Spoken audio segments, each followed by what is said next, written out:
श्रावण सोमवार के इस पुनीत पावन अवसर में अपन सब श्रावण महीने के पहले प्रथम सोमवार को बाबा देवादिदेव महादेव की पावन कथा को श्रवण कर रहे हैं। भाग्यशाली हैं श्री प्रमोद जी दुबे, श्रीमती महिमा जी दुबे इंदौर से, जो बाबा देवादिदेव महादेव की यह पावन कथा के मुख्य यजमान पद ग्रहण करे हैं। बड़े भाग्यशाली हैं श्रीमती कल्पना श्री राम किशोर जी बोरबन बैतूल से, जो इस पावन शिव महापुराण कथा के मुख्य यजमान का पद ग्रहण करे हैं। माउंट आबू में बैठी हुई सुमित्राबाई सोलंकी जी, जिनका आत्मीय प्रेम कुबेरेश्वर धाम पर रहा है,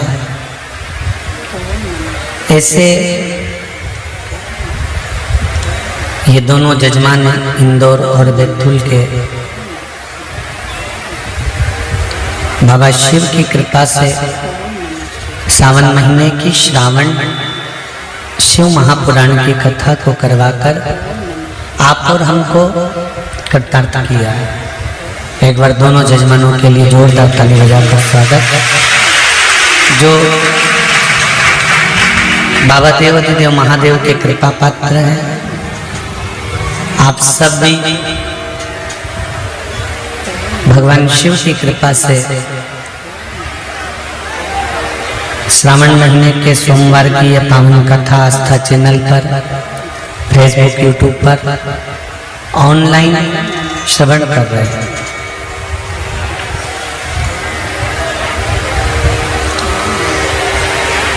सावन के महीने में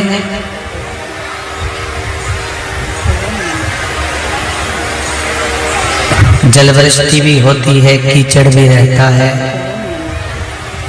हवा भी चलती है, आंधी भी आती है, कई जगह पर अतिवृष्टि भी हो जाती है। पर शंकर के जो भक्त होते हैं, शिव के जो गण होते हैं, शंकर के जो उपासक होते हैं, वो इसका स्मरण ना करते हुए श्रावण महीने में शिव मंदिर में जाकर एक लोटा जल, 2 लोटा जल समर्पित अवश्य करते हैं।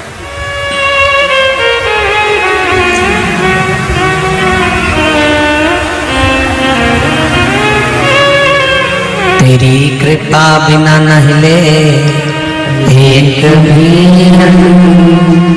लेके श्वास, तेरी कृपा से हे गंगाधार मुक्तिदार ओंकार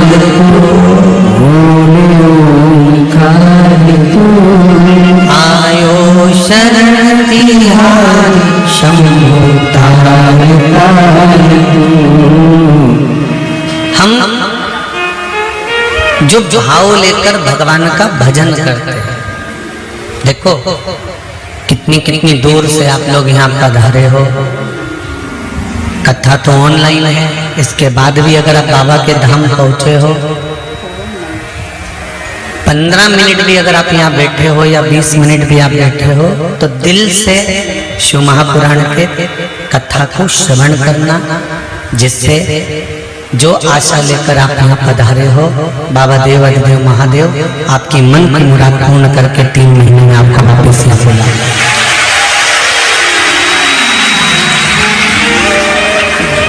आए हो इतनी दूर से, तो फिर 15 मिनट 20 मिनट जितनी भी कथा सुनो तो उसको दिल से सुनो। शोर करने के लिए या बोलने के लिए तो पूरा समय पड़ा हुआ है। कथा चालू नहीं हुई थी उसके पहले भी अपन बहुत बोल रहे थे, और कथा विराम होगी उसके बाद फिर बोल लेंगे। पर कथा के मध्य में पानी भी गिरेगा, जलवृष्टि भी होगी, तो टीन शेड बने हुए हैं, गौशाला बनी हुई है, वहां जाकर बैठ जाना, पर मौन चुप रहेगा। अविरल भक्ति और मुक्ति का केंद्र बिंदु है शिव महापुराण की कथा।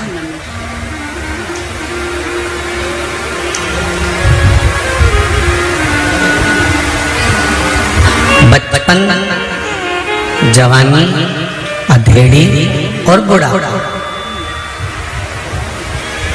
इसमें बीच का जो समय है ना, बचपन और बुढ़ापे के बीच का जो जवानी और अधेड़ी, जवानी और जम के बोलो जरा, अधेड़ी, ये बीच का जो मोड़ आता है ना, बीच का जो टर्न आता है, ये सबसे बात है। बचपन खेल में खोया, जवानी नींद भर सोया, बुढ़ापा में रोया, सिराने हंसती है। बचपन गया, चले जाएगा, आपको मालूम भी नहीं पड़ेगा और कहाँ निकल जाएगा। कब आप 17-18 वर्ष के हो गए, कब 19 वर्ष के हो गए, कब 20 साल, 19 साल कब निकल गए होंगे, मालूम नहीं पड़ेगा। पर बचपन के बाद में जो जवानी आई और जवानी के बाद में जो अधेड़ी आई, ये बीच का जो मोड़ है, बीच का जो टर्न है, ये सबसे भारी है।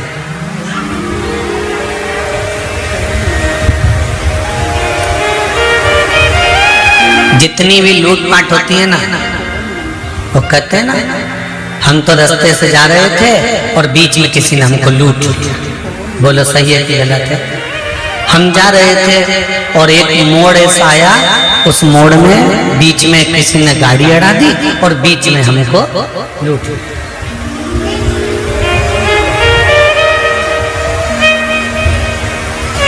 हम तो अच्छे खासे थे, इसने बीच में पांव अड़ाया। हम अच्छे थे, ये बीच में फंस गया। अभी बात में अगर आप लोग बैठे हो और कोई आकर अगर बीच में बैठ जाएगा तो ये आप कह दोगे हम तो अच्छे बैठे थे, ये बीच में फंस गए।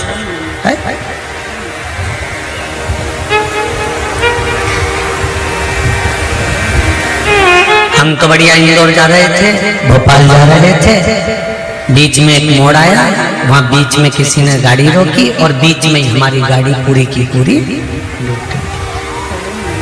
ध्यान देना जरा, ये शब्द जो आता है ना कि बीच में गाड़ी लूटी गई, बीच में हमारे फंस गए, बीच में टांग अड़ा दी, बीच में ऐसा कर दिया, हमारे बीच में क्यों बोला, ये बीच में जो शब्द है ये कोई ऐसा ही शब्द नहीं है।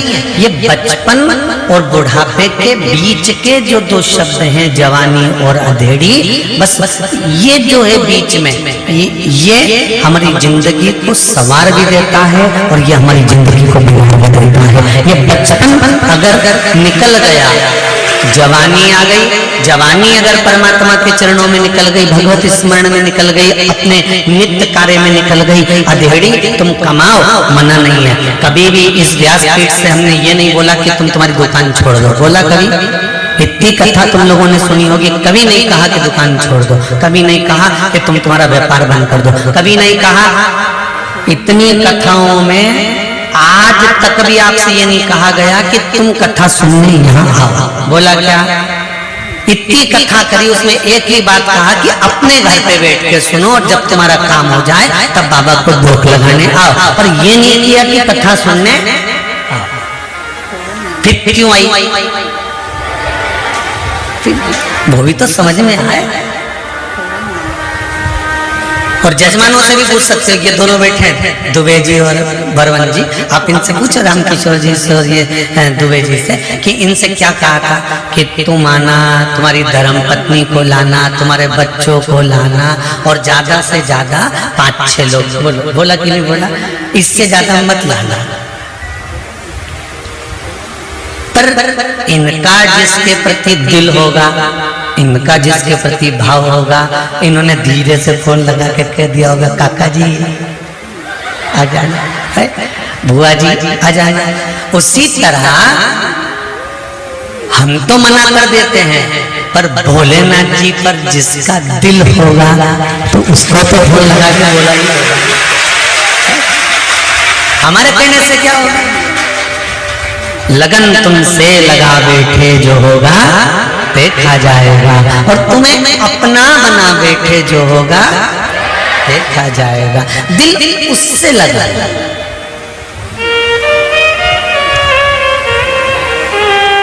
अब ये रामकिशोर जी के भी बहुत सारे रिश्तेदार होंगे और दुबे जी के भी बहुत सारे रिश्तेदार होंगे, पर इनने भी फोन उसी को लगाया होगा जिसको कथा में रुचि होगी और जिससे इनका जरा आत्मीय प्रेम ज्यादा होगा। ऐसे तो ढेर, जैसे कोरोना में जो शादी हुई थी ना, तुम्हें मालूम है?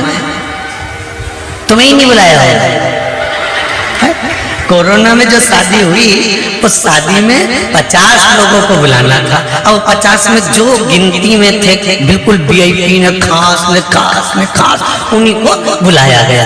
तो उसी तरह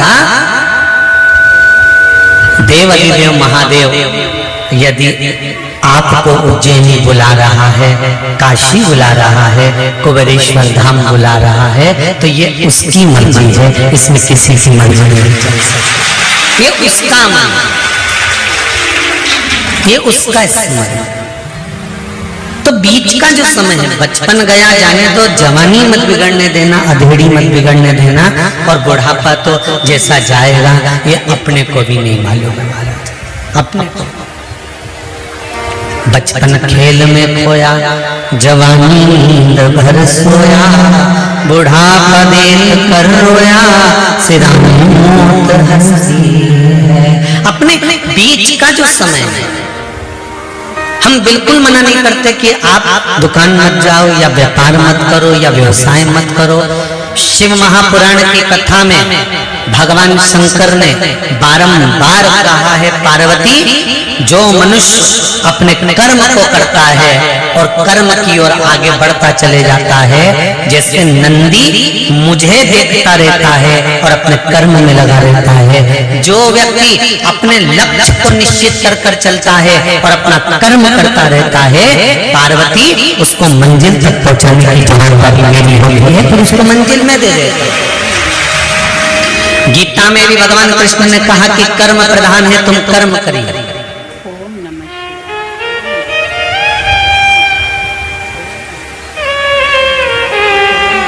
कर्म आपको करना। एक गाड़ी चलाने वाला जो गाड़ी चलाता है ना, आगे बैठ के वो पीछे मुड़ के देखता है क्या? अरे जम के तो बोलो, नहीं। साइड में देखेगा? नहीं। इधर देखेगा? नहीं। और जितनी सवारी इसमें पीछे बैठी हुई है ना, जितनी सवारी साइड में बैठी हुई है ना, ये तो केला छील के केला खा रहे, एप्पल खा रहे, मूंगफली छील के खा रहे, खूब प्रेम से बात करते करते जा रहे, गप्पे भी लगा रहे, एक दूसरे को कूट भी दिया पकड़ गाड़ी के अंदर, पानी भी ढोल दिया, शीशे में से देख भी रहे हैं, खिड़की भी खोल रहे हैं, बंद भी कर रहे हैं, बात भी कर रहे हैं, गप्पे भी लगा रहे हैं, खुश भी हो रहे हैं, रो भी रहे हैं, हंस भी रहे हैं, गा भी रहे हैं। ये जितने ड्राइवर के आसपास में बैठे हुए हैं, जितने ड्राइवर के पीछे बैठे हुए हैं, जितने पीछे की सीटों पर बैठे हुए हैं, जितने साइड की सीटों में बैठे हुए हैं, ये सब अपना अपना काम कर रहे हैं।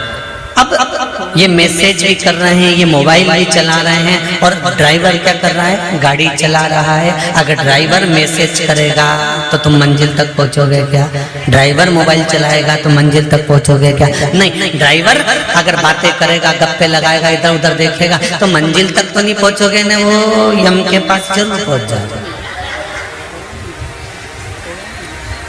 ड्राइवर की दृष्टि सामने है और वो गियर पर गियर लगा रहा है, स्पीड ब्रेकर आकर गाड़ी भी रोक रहा है, चले जा रहा है, उसकी मंजिल सामने है, वो गाड़ी को दौड़ा रहा है, भगा रहा है, और मंजिल तक पहुंचना है तो दृष्टि सम्मुख में रखी है। उसी तरह शिव महापुराण की कथा कहती है, ये पूरा शरीर गाड़ी है, इसकी इंद्रियां इसके पहिए हैं, और मन रूपी ड्राइवर इसको चला रहा है। बस इस ड्राइवर को शंकर के सामने जाकर खड़ा कर दो तो मंजिल निश्चित हो जाएगी। शिव के सम्मुख में ले जाकर खड़ा करो तो मंजिल तक पहुंच जाओ। तेरा ही दिया मैंने खाया पिया है, तेरा शुक्रिया है, तेरा शुक्रिया है। भगवान के सम्मुख में, भगवान की चौखट पर इसकी दृष्टि है। कल कथा में अपने सुना था सुयशा, और वो सुयशा नंदी की धर्म पत्नी। नंदी को मंदिर में बिठाने के लिए, शिवालय में बिठाने के लिए, शंकर के दरवाजे पर बिठाने के लिए घोर तप करा उसने, शंकर जी की आराधना करी, शिव जी ने वर भी दे दिया और वो सम्मुख में जाकर नंदी बैठ भी गया। पर नंदी से हमको सीखने को मिलता है कि भगवान के सम्मुख में उसकी दृष्टि है।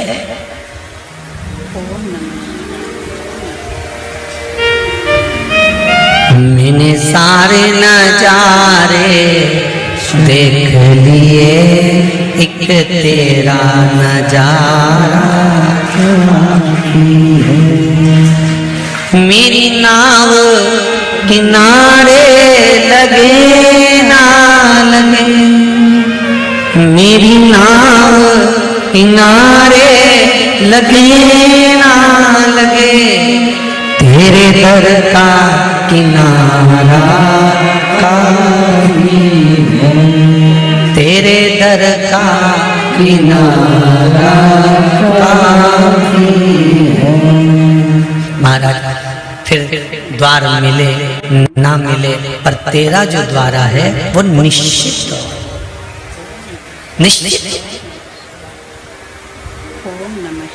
तेरी चौखट निश्चित है। आज सावन का पहला सोमवार है, शंकर जी के मंदिर गए होगे, शिव जी पे एक लोटा जल कंकर शंकर पे भी तुमने यहाँ आकर भी चढ़ाया होगा। जाते जाते बाबा से एक बात कहकर जरूर जाना, जैसे सावन के महीने में जल बरसता है और वो जल बीज पर पड़कर अंकुरित होकर फल देता है, उसी तरह सावन के महीने में मैंने भी एक लोटा जल चढ़ाया है। वो भी ऐसा जल हो कि मेरे जीवन में सुख को अंकुरित करे और मेरा जीवन धन्य हो जाए। ऐसी कृपा कर, ऐसी दया करना। हम तेरे धाम में, हम तेरी चौखट पर कथा सुनने के लिए आए, तेरे दरवाजे, तेरी चौखट। तू कृपा करेगा तब सुख मिलेगा। तेरी कृपा बिना न हिले एक भी लेते श्वास, तेरी कृपा से। अगर तेरी उदारता नहीं होती, तेरी कृपा नहीं होती, तेरी करुणा नहीं होती, तो संसार का कोई सुख हमको प्राप्त नहीं होता। संसार का कोई सुख हमें नहीं मिलता। महाराज शिव कथा कर रहे, शंकर जी की कथा कर रहे। हाथी का पैर, हाथी का पांव मगर ने पकड़ा,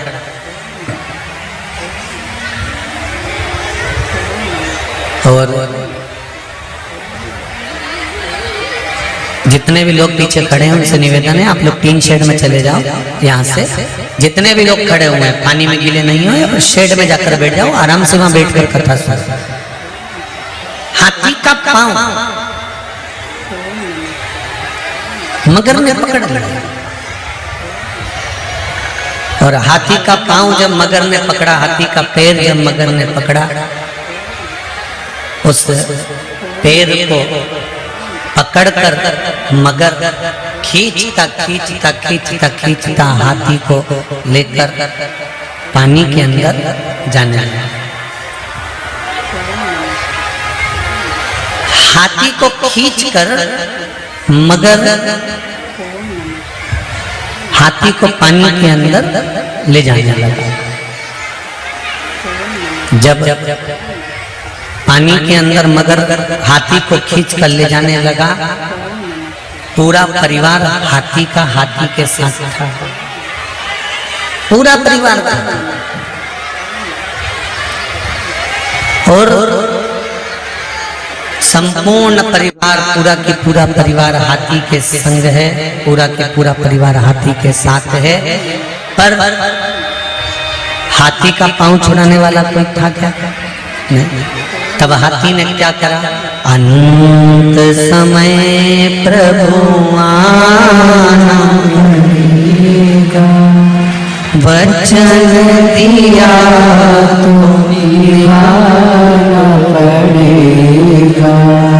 महाराज, जब सारा की सारा परिवार देखता रहा, हाथी खींच कर मगर पानी की ओर लेकर चला गया। उस हाथी को अभिमान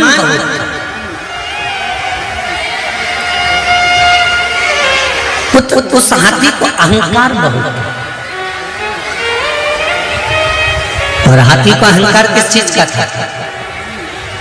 हाथी को अभिमान किस चीज का था? हाथी को अभिमान था कि मेरे पास में बल बहुत है, मैं बहुत बड़ा हूं, बहुत विशाल हूं, मेरे पास में बल बहुत।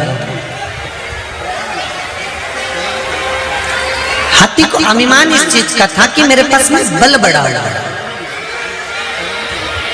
मेरे पास में बहुत बल है, मैं बड़ा विद्वान हूँ, मेरे पास में बहुत सारा, मेरा शरीर बड़ा विशाल है, बहुत प्रबल है और मुझे कोई हरा नहीं सकता, और मेरा परिवार मेरे साथ में है। यह हाथी का अभिमान था, यह हाथी की अभिमतता थी,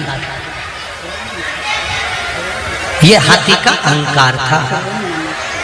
पर जब हाथी का पांव पकड़ा और हाथी का पांव पकड़कर जब पानी के अंदर गया, जाने के बाद हाथी का पांव पकड़कर पानी में जाने के बाद पानी में हाथी धीरे धीरे धीरे धीरे धीरे धीरे समाने लगा, धीरे धीरे डूबने लगा।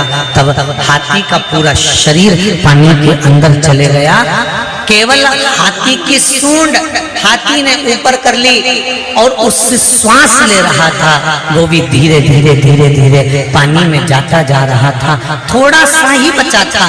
तब हाथी ने विचार कर लिया कि अब मुझे कुछ ना कुछ करना पड़ेगा, मेरा परिवार मेरा साथ नहीं दे रहा, मेरा कुटुंब मेरा साथ नहीं दे रहा, अब मृत्यु की घड़ी सामने आकर खड़ी हो गई है। तब उस हाथी ने क्या करा?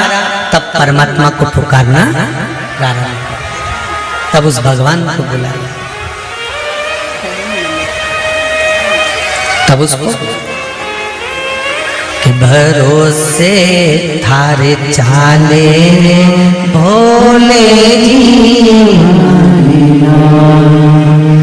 भोले जी मारी नाम, प्रभु जी मारी नाम, भरोसे थारे चाले भोले जी मारी नाम, भरोसे थारे चाले भोले जी मारी नाम। आओ से दोनों हाथों से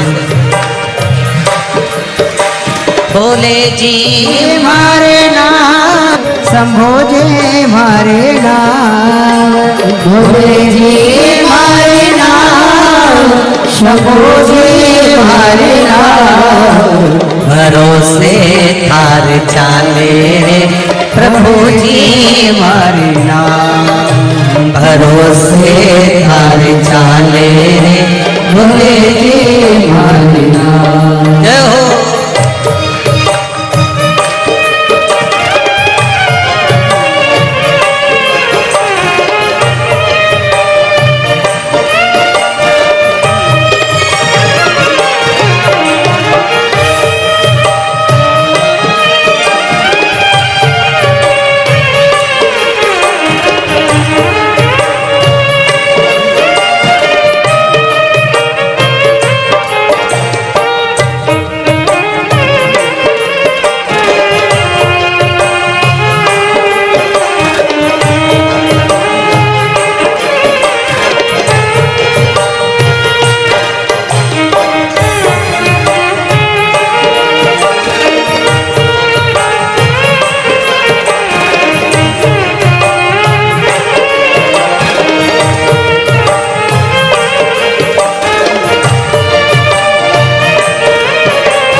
मारो कुटुंब कबीलो नहीं है मारो परिवार। ओ नहीं है मारो कुटुंब कबीलो नहीं है मारो परिवार। नहीं है मारो कुटुंब कबीलो नहीं मारो परिवार। नहीं है मारो कुटुंब कबीलो नहीं मारो परिवार। आप बिना तो जो नहीं कोई हो भोले, आप बिना तो जो नहीं कोई जग में कारण हार। भरोसे तार चाले हो भोले गे मारी नाम। भरोसे तार चाले हो भोले गे मारी नाम। भोले के मारे नाम शंभो जी मारे नाम। भोले के मारे नाम शंभो जी मारे नाम। भरोसे थारे चाले हो भोले जी मारे नाम। भरोसे थारे चाले हो भोले जी मारे नाम। भोले हर हर भोले।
जय हो। कहे कबीर सुनो भाई साधु किस विधि उतरा पाहो। कहे कबीर सुनो भाई साधो किस विधि उतरा पाहो। कहे कबीर सुनो भाई साधु किस विधि उतरा पाहो। कहे कबीर सुनो भाई साधो किस विधि उतरा पाहो। रामानंद मिला गुरु कोरा।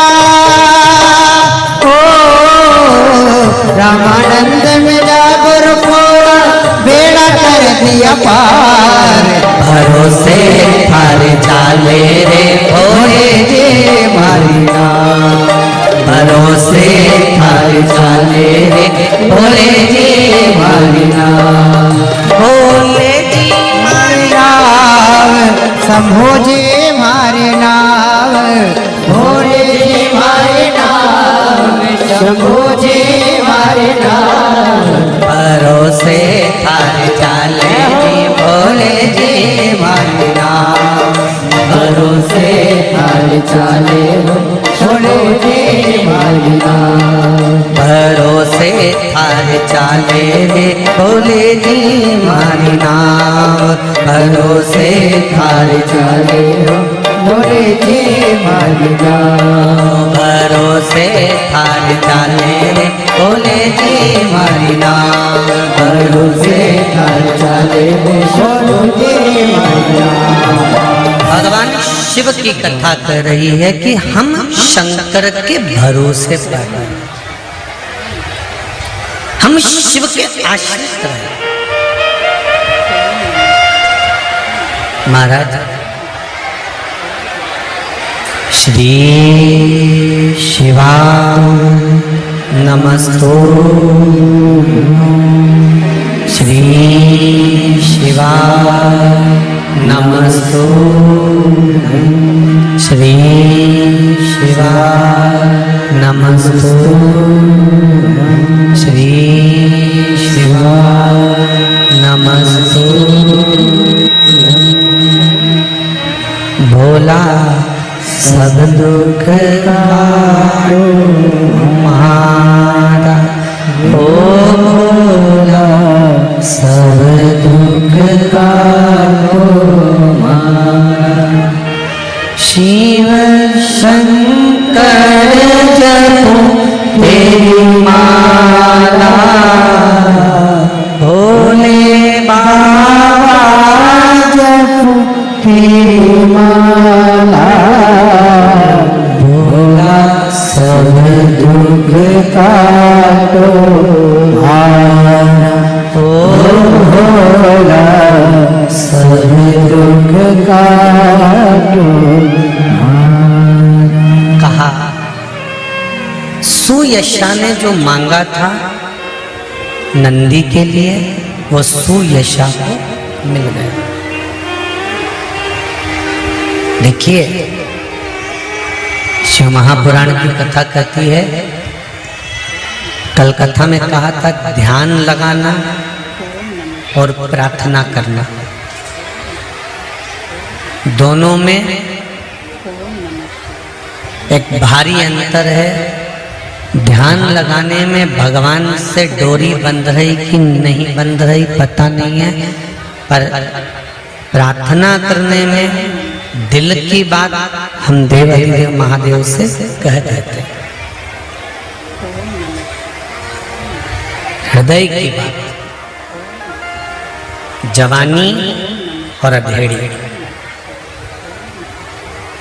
जवानी में भी और अधेड़ी में भी ये जो मोड़ का समय होता है, बीच की जो घड़ी होती है, बीच का जो समय होता है, इस बीच के समय को हमें संवारना। कहते हैं ना ये बहुत बिगड़ रहा है। बिगड़ने से मतलब क्या है? क्या बचपन में कोई बिगड़ जाता है? बच्चा हाथ में है, गोदी में है, बच्चा बिगड़ेगा? नहीं। अगर मार्ग भटकने का समय होता है ना, तो ये जो टर्निंग पॉइंट जो आता है, ये मोड़ जो आता है, इस मोड़ में व्यक्ति भटक जाता है।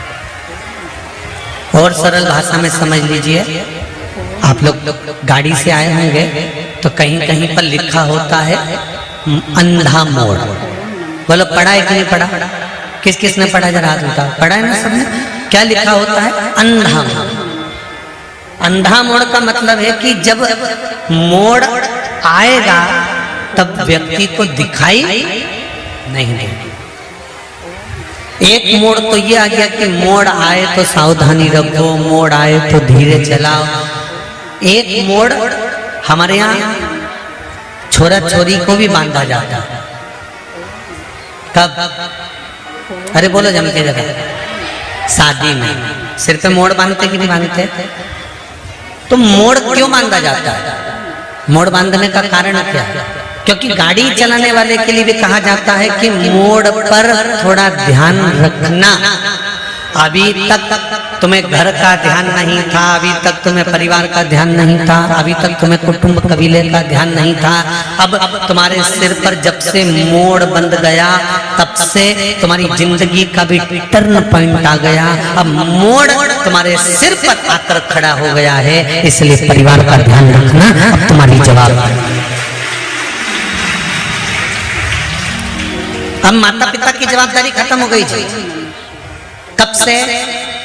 जब से गाड़ी, अरे जम के तो बोलो, मोड़ पे पहुंचे।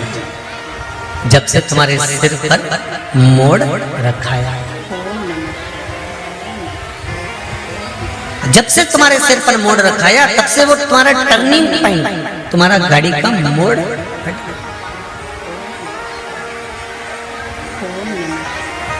महाराज मध्य का समय, बचपन खेल में खोया, जवानी नींद भर सोया, बुढ़ापा देख कर रोया, सिराने मौत हंसती है। ये टर्निंग पॉइंट, ये ऊपर निवेदन है कोई को जाने ना दें, क्योंकि लाइट के कनेक्शन बहुत सारे खुले पड़े हुए, इसका ध्यान रखिए। सबको नीचे उतारो, ऊपर से, ऊपर कोई ना बैठे। शंभू, लाइट के कनेक्शन बहुत खुले हैं, इसलिए ऊपर किसी को नहीं जाने दें, नीचे उतार दीजिए सबको। श्री शिवाय नमस्ते। मोड़ का टर्निंग अपनी जिंदगी में, अपने जीवन में, जीवन की प्रत्येक घड़ी के पल पर एक समय ऐसा आता है जिस समय पर हमको मुड़ना होता है, और कहाँ मुड़ना है ये हमारे ऊपर निश्चित करता है। सुयशा ने भगवान शंकर से प्रार्थना करी, शिव जी से निवेदन करा, और सुयशा ने शंकर भगवान से प्रार्थना करी, निवेदन करा, तो फल ये हुआ कि भगवान शंकर के शिवालय में, शंकर भगवान के सम्मुख में नंदीश्वर जाकर विराजमान।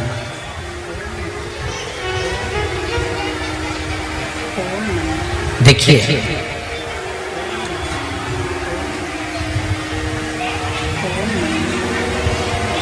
बचपन में गोदड़ी गंदी करोगे तो मां धो देगी। अरे बोलो तो जमके, सही है। बचपन में अगर गोदड़ी गंदी करोगे तो मां, बोलो जमके जरा, मां धो देगी।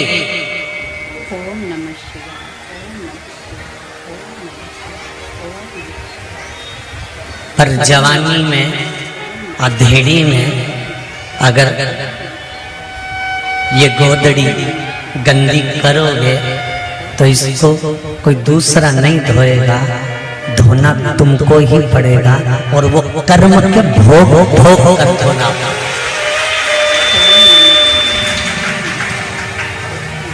बचपन की गोदड़ी को मां धो सकती है, बचपन की गोदड़ी को पिता धो सकता है, पर एक बात और सरलता में समझिएगा, अनायास, अचानक तुम्हें ज्ञान नहीं था, अज्ञानी थे, और अज्ञानी होने के बाद में अगर आपने कोई कर्म कर दिया, बेकार काम कर दिया, तो वो अज्ञानता में करा, उसका कोई दोष तुमको नहीं लगेगा।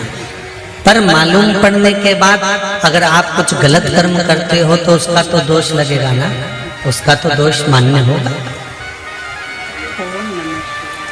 सारी दुनिया को मालूम है कि जन्म हुआ है तो मरना निश्चित है। सारी दुनिया को मालूम है कि बचपन आया है तो जवानी भी आएगी, और जवानी आया है तो बुढ़ापा भी आएगा, अधेड़ी भी आएगी, ये निश्चित है, इसको कोई टाल नहीं सकता।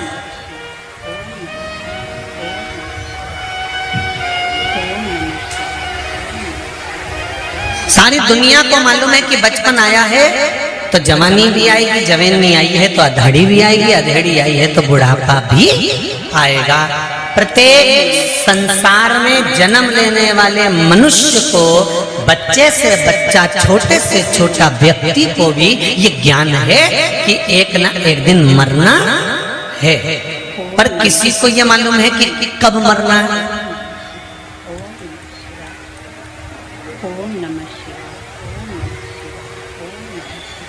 किसी को ये अंदाजा है कि कब प्राण छोड़ना है।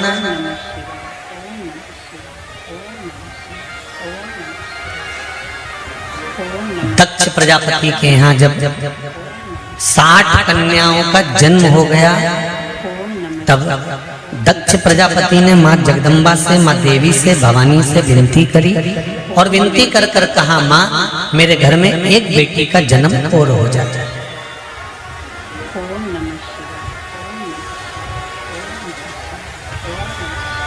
मेरे घर में एक बेटी और जन्म ले। माँ देवी ने कहा, बेटी कहाँ जन्म लेने जाएगी और कहाँ मैं बेटी ढूंढने जाऊंगा? दक्ष प्रजापति, तेरे घर में स्वयं में आद्य शक्ति दुर्गा भवानी तेरे घर में बेटी के रूप में जन्म ले, और सती के रूप में दक्ष प्रजापति के घर में माता पार्वती का स्वरूप जो था सती के रूप में जन्म ले लिया। अब सती मैया प्रकट हो गई। सती मैया जब धीरे धीरे धीरे धीरे धीरे धीरे अवस्था हुई और माता सती ने जब अपनी युवानी अवस्था धारण करी, जब माता सती कुछ अवस्था बड़े हो जाती हैं, कुछ तरुणाई अवस्था में माता आ जाती हैं, तब माता ने एक दिन अपनी मां प्रसूति से एक प्रश्न किया।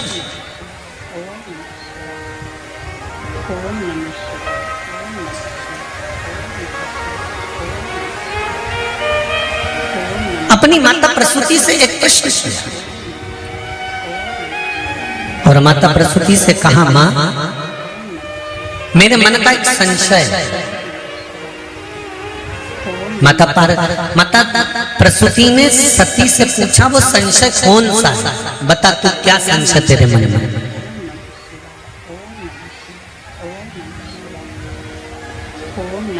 ये बच्चों का माता पिता के प्रति आत्मीय प्रेम रहता है कि बच्चे जब भी प्रश्न करते हैं तो अपने माँ बाप से करते हैं और होना चाहिए।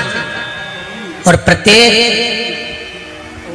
माता और पिता से मेरा निवेदन है, तुम्हारे घर के बच्चे अगर कोई प्रश्न कर रहे हैं तो उसका उत्तर जरूर देना चाहिए माता पिता,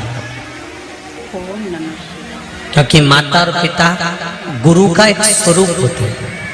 इसलिए उनका फर्ज है बच्चे जब प्रश्न करें तो माता पिता उत्तर दें। प्रश्न किया और प्रश्न करने के बाद में माता सती ने प्रश्न सरल पर जनहित का प्रश्न, मां यदि इस भूमंडल पर मृत्यु लोक में अगर हमारा जन्म हुआ है तो इस मृत्यु लोक में जन्म लेने का हेतु क्या है, इस मृत्यु लोक में जन्म लेने का कारण क्या है, हम क्यों जन्म लेते, हमारा जन्म का कारण है। कहा प्रसूति मां बोली, सती प्रसूति की सबसे छोटी लड़की थी और घर का जो छोटा मनक होता है, घर का जो छोटा बेटा होता है, घर की जो छोटी बेटी होती है, घर की जो छोटी संतान होती है, माता पिता का जो प्रेम होता है वो छोटे के प्रति जरा ज्यादा होता है। इसलिए हम आपको बार बार कथाओं में भी कहते हैं कि भगवान से प्रार्थना करना कि हमको किसी परिवार में बड़ी बहू बनाकर मत भेजें। जो घर की बड़ी बहू होती है ना, उसको बहुत सुन के चलना पड़ता है, बहुत संभाल के चलना पड़ता है। जरा जरा सी बात में सास चिल्ला के दौड़ जाती है, आँख नहीं थी, तू तो बड़ी थी, तू तो बड़ा था, तेरे में अक्ल नहीं थी। और घर की जो छोटी बहू होती है ना, वो थोड़ा सा भी काम बिगाड़ देती है ना तो भी सास के मुंह से नहीं निकलता, छोटी छोटी, अभी तो छोटी है, अभी अभी कोई इसमें अक्ल है, अभी अभी तो आई है, शादी हुई है, नई नई आई है, उसमें अक्ल है। और फिर बड़ी बहू इतना कह दे कि हम ब्याह कर आए थे, शादी कर आए थे, तो 6 महीने में हमको तो कह दिया था कि तुम इतनी बड़ी आई हो, काम करो। और वो अब छोटी है, 2 साल में भी, 4 साल में भी, 6 साल में भी, छोटी हमेशा छोटी ही रहती है।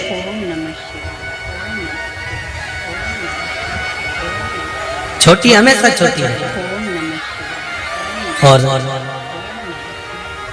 बड़ी हमेशा बड़ी ही रहती है। वो कोई भी काम अगर बात अगर कुछ भी जरा से भी मेहमान ज्यादा आ गए ना तो कहा किससे जाता है, तू तो बड़ी थी ना, कम से कम पहले तुझको आना चाहिए। उसकी नींद नहीं खुली, वो तो छोटी थी, पर तू तो समझदार थी, तू तो बड़ी थी, तू आ जाती ना उतर कर। जितनी भी जीजियां कथा सुन रही ना, भगवान से प्रार्थना कर लेना, बोले ना तो अगली बार हमको छोटा बना के भेज दे, बड़ा नहीं। छोटे बनने में फायदा है, बड़े बनने में कोई फायदा नहीं है। ऐसा बड़ा बनना तो बड़ा बेकार काम है। कोई हमसे पूछे ना तो हम तो स्पष्ट कह दें जिंदगी में कि कभी बड़े मत बनना। ट्रेन में सफर भी करो और बाथरूम भी जाओ ना तो 4 वीडियो बनाने वाले मिल जाते हैं कि महाराज गए हैं तो फोटो खींचे थे। अब ये स्थिति, पंडित जी सत्य कह रहे हैं महाराज। अगर छोटे हो ना, कहाँ जा रहे हो, कहाँ आ रहे हो, क्या कर रहे हो, क्या बोल रहे हो, कोई मतलब नहीं रहता। पर जब आप बड़े बनते चले जाते हैं तो आप क्या बोल रहे हो, किसके लिए बोल रहे हो, कैसे बोल रहे हो, आपने क्या बोला, वो सारी चीजें निकाल के रख ली जाती है कि कैसे बोला, क्यों बोला, किसके लिए बोला, कहाँ खड़े थे, कहीं ठेले पे खड़े होकर हाथ ठेले पर चाउमीन तो नहीं खा रहे थे, कहीं पानी पतासा तो नहीं खा रहे थे। बड़े जब बन जाते हैं तो बड़ा ध्यान रखना, पर छोटे में कोई ध्यान रखना है क्या? नहीं। शिव महापुराण की कथा कर रही है, जब तक तुम छोटे हो तुम्हारी गोदड़ी अगर गंदी भी कर दोगे तो उसको माँ जम के बोलो जरा धो देगी। अगर बचपन में गोदड़ी गंदी करी तो माँ धो देती है, पर जवानी में अधेड़ी में अगर कोई शरीर गंदा हो गया, ये गोदड़ी गंदी हो गई तो इसको माँ नहीं धो सकती। इस गोदड़ी को तो फिर हमें खुद को धोना पड़ेगा, क्योंकि बच्चा जब बड़ा हो जाता है तो माँ भी कह देती है थप्पड़ मार के, इतना बड़ा हो गया अभी भी गंदगी कर रहा है, चल अपने कपड़े खुद धो। बोलो सही है कि गलत है? उठा अपनी पैंट धो के ला, उठा अपना चड्डा धो कर ला, उठा अपना शर्ट धो के ला। अब तो तू बड़ा हो गया, अपने कपड़े तो खुद धो सकता है। जब छोटे थे तब माँ धोती थी, जब बड़े हो गए और अगर कपड़ा गंदा हो गया, गोदड़ी गंदी हो गई तो उसको कोई नहीं धोएगा, धोना तुमको पड़ेगा। उसी तरह बचपन का किया गया कर्म भगवान माफ कर सकता है, पर जवानी और अधेड़ी में किए गए कर्म को भगवान माफ नहीं करता, उसे भोगना ही पड़ता है।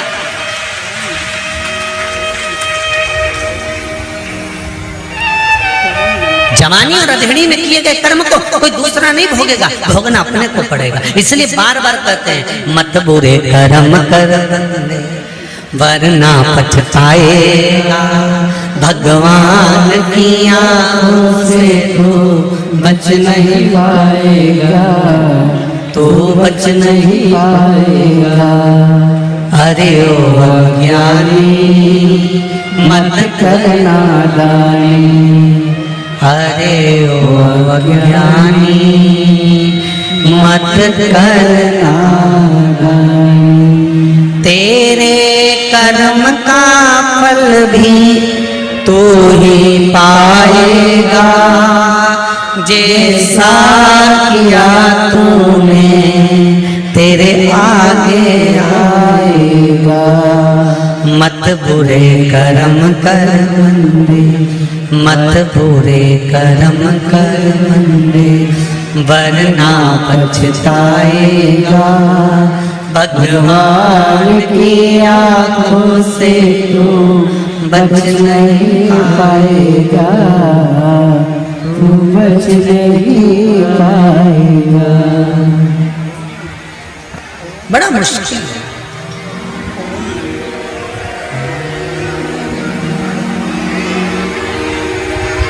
बड़ा मुश्किल है। हमारे कर्म का दंड हमको भोगना। जैसा कर्म करोगे उसके अनुसार फल तो भोगना। बस एक बात का स्मरण रहे आपको, जब कर्म का दंड हमको भोगना है तो शिव महापुराण की कथा कहती है, भगवान शंकर की कथा कहती है, शिव तत्व कहता है कि इस कर्म के दंड को भोगने में मेरे भोलेनाथ जी की शरणागति को पकड़ लेना चाहिए। उससे क्या होगा, क्या होगा उससे? तो कहा दुख जब सामने आकर खड़ा भी होगा ना और आप मन से श्री शिवाय नमस्ते दुख सामने आकर खड़ा हो गया और आपने अगर मंत्र का स्मरण करा है, पंचाक्षर मंत्र नमः शिवाय, षडाक्षर मंत्र ओम नमः शिवाय, श्री शिवाय नमस्तुभ्यं, राम नाम कृष्ण नाम द्वादशाक्षर मंत्र ओम नमो भगवते वासुदेवाय। तुम राम जप रहे हो, तुम कृष्ण जप रहे हो, तुम शिव जप रहे हो, तुम श्री शिवाय नमस्तुभ्यं जप रहे हो, तुम जिस शंकर का स्मरण कर रहे हो, राम और कृष्ण का स्मरण कर रहे हो, तुम्हारा दुख अगर भारी भी है तो उस मंत्र के जाप से थोड़ा सा कम हो जाता है। जैसे हाथी का पांव मगर ने पकड़ा, पांव खींचकर पानी में ले गया, हाथी डूब रहा है, परिवार खड़ा देख रहा है, रो रहा है, चिल्ला रहा है, चीख रहा है, पर हाथी को लगा वैसे काम नहीं चलेगा, अपने कर्म का दंड अपने को भोगना है। तब हाथी ने भगवान को बुलाना प्रारंभ करा और परमात्मा आए कि नहीं आए? आए ना, दौड़ प्रार्थना स्वीकार कर, प्रार्थना स्वीकार कर। और जब बैठो प्रार्थना स्वीकार कर, दिल की बात हम जब भगवान से कहते तो भगवान उसको स्वीकार करते, भगवान उसको स्वीकार करेगा।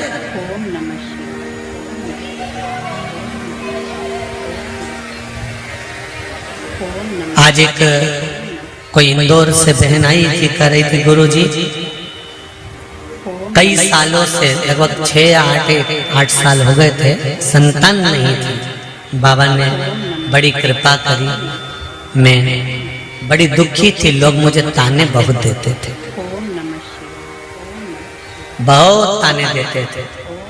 तब एक बार शिव महापुराण की कथा सुनी और बाबा से टीवी के सामने बैठकर ही विनय करा, तो बाबा ने मेरी झोली भरी, उसको धोख लगाने, कहीं बैठी हो तो उसको बच्चे को भी लेकर आए कि ये इस कुबेरेश्वर महादेव की देन है, उसकी कृपा है, उसकी कृपा।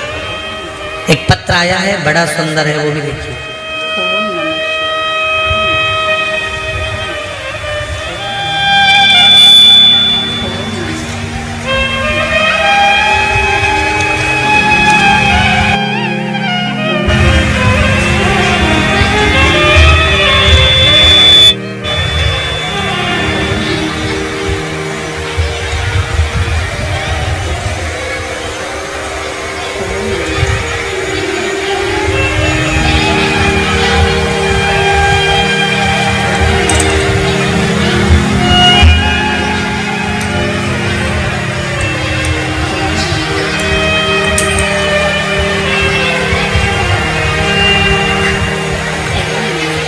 कीर्ति कृष्णकांत जी वाजपेयी, कोथल कुंड, भैंसदेही, जिला बैतूल। कहीं बैठे हो तो हाथ हिलाइए। कीर्ति कृष्णकांत जी वाजपेयी, कोथल कुंड, भैंसदेही, जिला बैतूल। कहीं बैठे हो तो हाथ हिलाइए। पत्र में लिखा है, श्री शिवाय नमस्तुभ्यं, तेरी कृपा बिना ना हिले एक भी अणु, लेते हैं श्वास तेरी कृपा से तनु तनु। हे गंगाधार मुक्ति द्वार ओमकार तू, आयो शरण तिहारी प्रभु तार तार तू। मैं बहुत दुखी थी अपने पति के शराब की लत के कारण। गुरुजी आपके बताए अनुसार उपाय करी। 10 जनवरी की अष्टमी को 31 बेलपत्र, 31 चावल और 31 मूंग का उपाय किया। उसके बाद में पति की शराब की लत बाबा की कृपा से 12 जनवरी को जब मैं बहन के घर गई और वहां से पुनः वापिस लौट कर आई, तब से मेरे पति ने शराब छोड़ दी है, उसके बाद आज तक नहीं की। ये शिव कृपा। ये शंकर की उदारता है। आप जो कर्म करते हो, आप जो भगवान शंकर की भक्ति करते हो, भगवान शंकर को एक बेलपत्र समर्पित करते हो, एक लोटा जल समर्पित करते हो, एक चावल का दाना, एक पुष्प की अगर पंखड़ी भी समर्पित कर रहे हो तो उसका फल मिलेगा जरूर। वो फल टल नहीं सकता।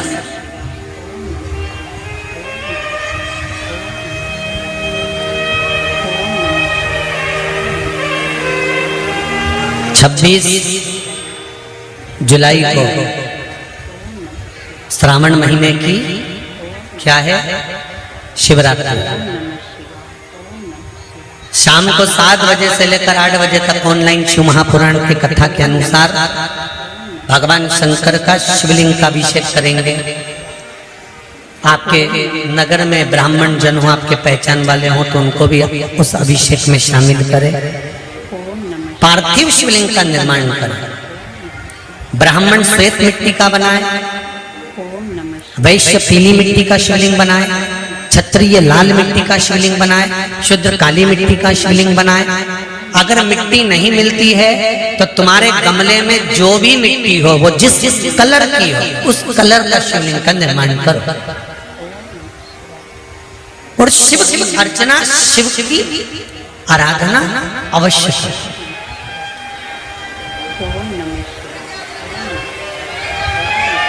शंकर भगवान को गेहूं के दाने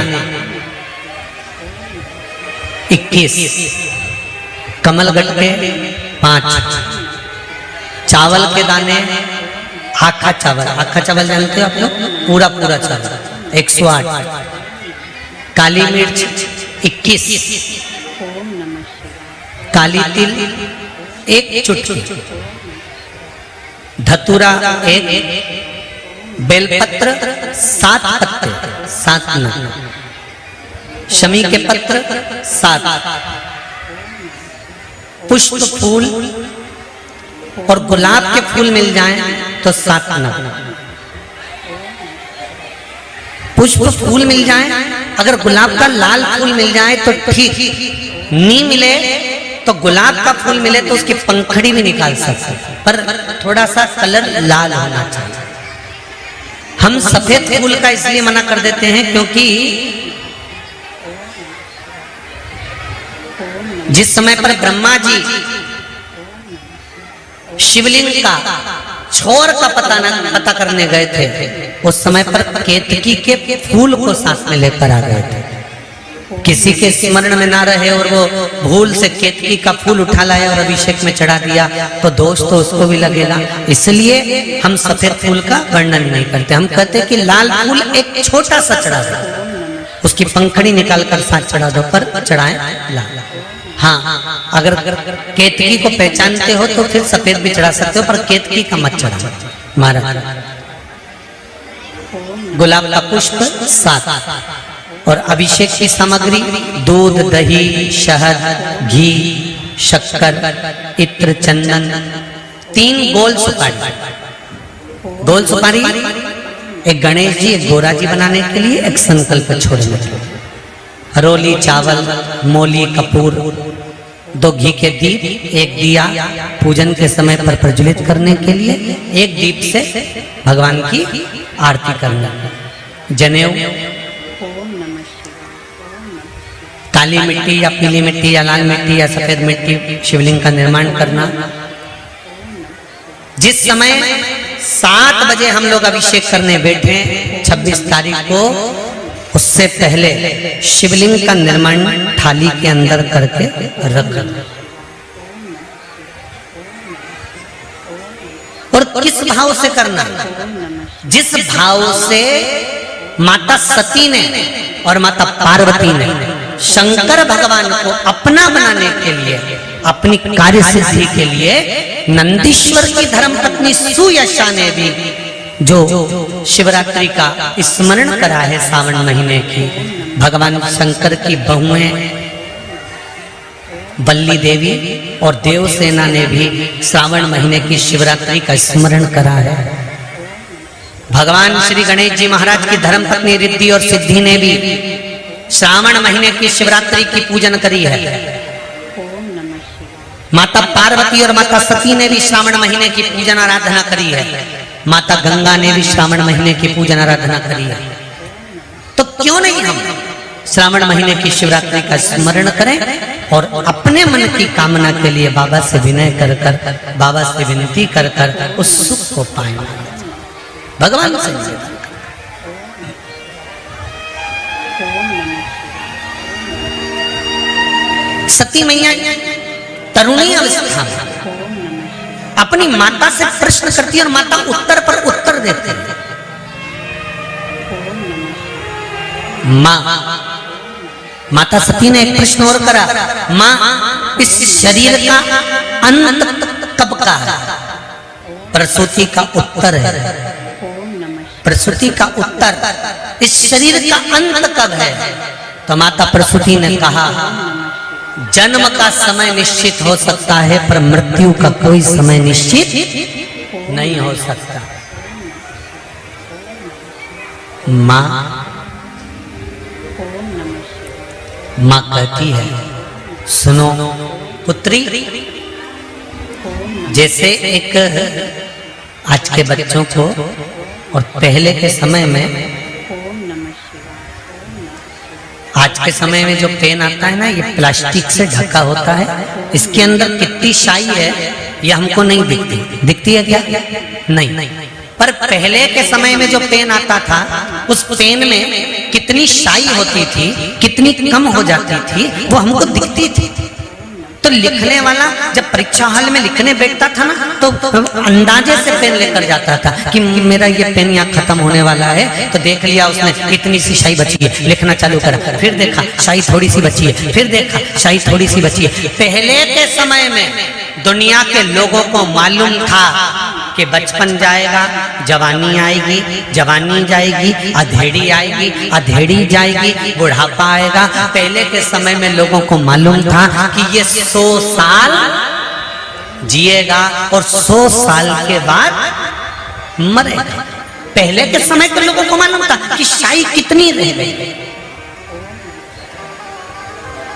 कलम में कितनी शाही रह गई। पहले के लोगों को मालूम था कि अभी इतनी श्वास रह गई है, अभी इतना शरीर और रह गया, अभी इतने साल और ये नौकरी पर रहेगा, अभी इतने साल और ये काम करेगा। तो पहले के लोगों को मालूम था कि 100 साल तक ये जिएगा, मतलब इसमें इतनी शाही रह गई है। तो वो लिखता जाता, लिखता जाता, लिखता जाता, लिखता जाता। तो आज के समय में प्लास्टिक के पेन के अंदर शाई भर दी जाती है और वो शाई हमको नजर नहीं आती है, कब कब खत्म हो जाती है, लिखते लिखते कब समाप्त हो गया तो पेन बदलना पड़ता है। उसी तरह मेरे शिव की कथा कहती है, ये कली युग में, कली काल में व्यक्ति को मालूम नहीं रहता कि कौन सी श्वास आखिरी है, कब शाई खत्म हो गई, कब पेन को फेंकना पड़ जाए, ये जीवन का कोई भरोसा नहीं। इसलिए ध्यान रखना, पेन को हर कहीं मत चल।